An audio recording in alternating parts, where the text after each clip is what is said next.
अस्सलाम वालेकुम जी। उम्मीद करता हूँ सब भाई खैरियत से हो गए।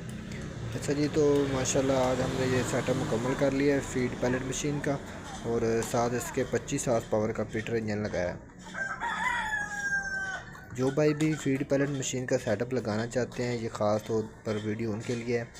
इस वीडियो में मैं आपको सारी डिटेल से समझाऊँगा कि आपने मशीन की फ़िटिंग कैसे करनी है। ये हमने एक साइड पे पीटर इंजन फिट किया है एक फ्रेम पर, और ये इसके साथ फीड पैलेट मशीन के लिए बड़ा फ्रेम लगाया है। इसके ऊपर मशीन अलग से फिट हो जाती है। ये फीड पैलेट मशीन है और ये पीटर इंजन लगा हुआ है।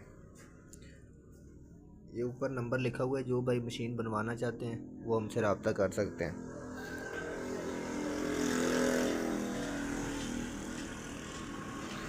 उम्मीद करता हूँ वीडियो आपको पसंद आई होगी। वीडियो अगर अच्छी लगे तो लाइक कर देना, चैनल को सब्सक्राइब कर देना। अल्लाह हाफ़िज़।